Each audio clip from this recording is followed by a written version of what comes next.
Hey, this is Pastor Omar.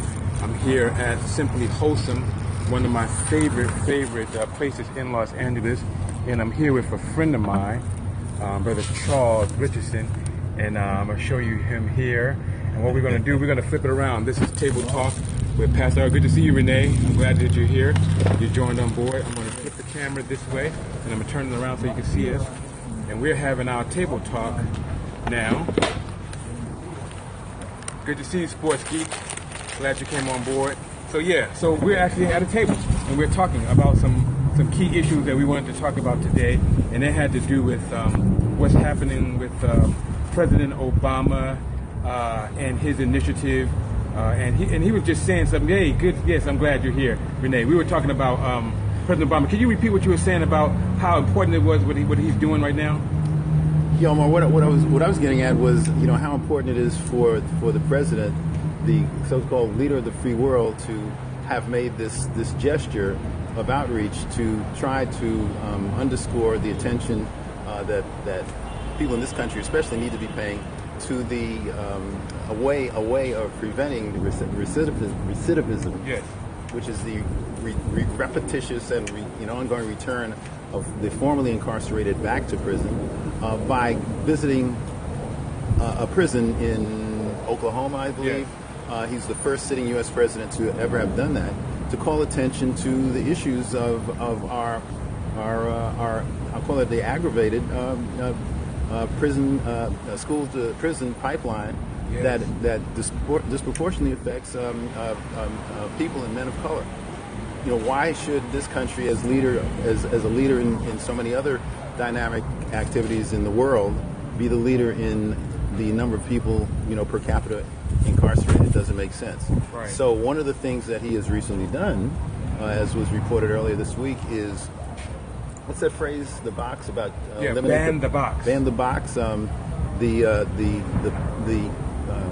area in a job application that is to be checked off if you have had any prison experience, which for those who have either newly been incarcerated and recently released, or those who have had that in their history, are to check off at the time of application. He's suggesting that the so-called ban the box move, which he's authorized as a requirement in elimination in all applications for federal jobs, not become an issue in the initial application process, so that people are not immediately screened out because they have a prison history, but rather are being more, realistically evaluated on either skills and how they present themselves, and then also on the fact that they might have some prison experience. Yeah. So I thought that was a great thing. I mean, what do you think? Thanks, Charles. I really agree with you. This is one of the main reasons why I wanted to talk about these two bad brothers that I'm thinking about. Not bad in the negative way, but bad in the good way. Mm-hmm. And President Obama is one of them. I'm talking about he's using his power and influence, even in his last days, right, to speak to some issues that are very important and concerning the people whom he represents. I'm tired, personally, me, of mass incarceration of men in these prisons, and then they're not coming back out. They're not able to get work, not able to help their families. It's a terrible situation. But President Obama chose to stand up in this last season of the last few days of his presidency and add to what you said, his legacy. It's a part of his legacy. Speaking to these issues that are real issues, not only just for him, but people in his family, people in his community. And so it's really intense for me. So I was really happy to see that President Obama was doing that. And today is Table Talk with Pastor O. I am a proactive agent of change who communicates that others might be healed, liberated, and appreciated. Nice. And one of the things I want to appreciate is President Obama.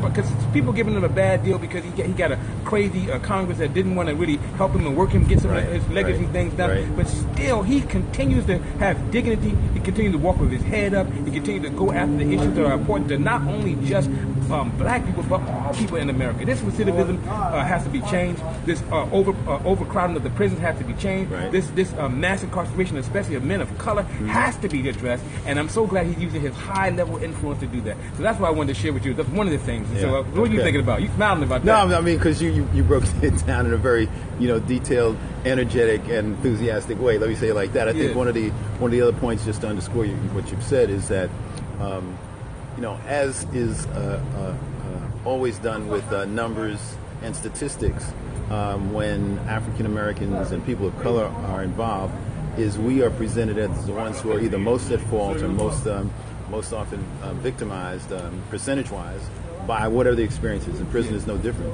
Right. But when you look at the numbers, the actual numbers, the numbers of people who are in prison, are far higher than we think among non-black people, people of color. Yes. But that's not what we hear, because basically the reporters and everybody else, so we talk about, either the welfare system, the people who are not doing well and what have you. Yes. They're talking about the percentages rather than the raw numbers. Yeah. There are more white people who are on welfare. Yes. There are more white people who collect food stamps. Oof. There are more white people who are addicted to various kinds of, both legal and illegal drugs. Yes. Than there are black and brown people. But that's not what we hear. And that's unfortunate. Most of President Obama's career, they try to polarize him as a black president. Yeah, but he was a president for the people. Well, and so I'm that's right. so thankful that he's using his influence to help all people, and especially people of color, and people who are in that prison system. I mean, he talked about from the school system all the way to the prison system. There is a pipeline, and we want to break that off.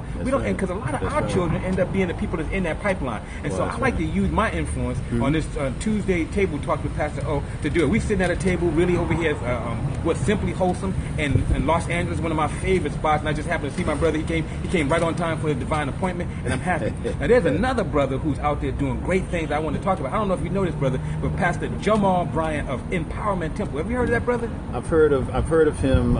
It's based out of Baltimore. I remember he was often on CNN and other talk shows when the incident went down with that was Freddie Gray, right? Yes, exactly. Yeah, in Baltimore last summer, and a very outspoken young brother who has a strong ministry and a strong presence in the community, and is obviously very revered and well thought of by community fathers, whoever that may be, and by the media and other leadership in the city, because he was a featured guest and commentator of Reason, during all of that disturbance. Yes, and what thrills my heart, he's also a clergyman.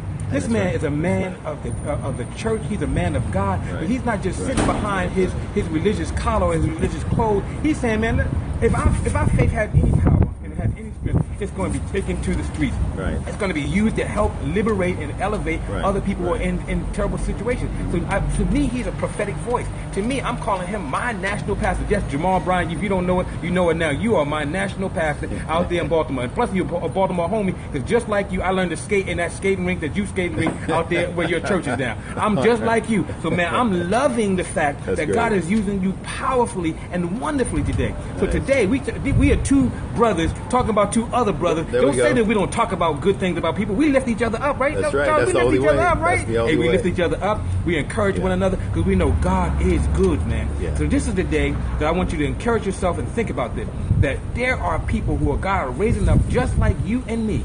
But we just not sitting around here jibber-jabbering about nothing. We're talking about world-class national issues that's going to make our life different and make our life better. So this is Table Talk with Pastor O. I want you to think about the things that we talked about today. Think about these two powerful men, and then think about some other people that you might know. They may be of different nationality, may be of different origin, but they are powerful people that you say, you know what, I think the world ought to know about the people, and then you start sharing about those people. For me, it's President Barack Obama and Brother Pastor Jamal Bryant, my national pastor. He's doing big things and big ways. So if you don't know it, get on his broadcast. Check out his broadcast. His sister's got a broadcast. He's doing great things, man. I've been loving what God is doing through that young man, and I'm loving what God is doing through this medium right here called Periscope. I'm so glad you got a chance to hang out with me, man. I'm glad we kept our appointment. We're going to get up out of here. Yeah, this is Pastor O. You remember what we say? We keep our hands clean and our heart pure, and we're out. Catch a rebroadcast if you want to catch us, Denny.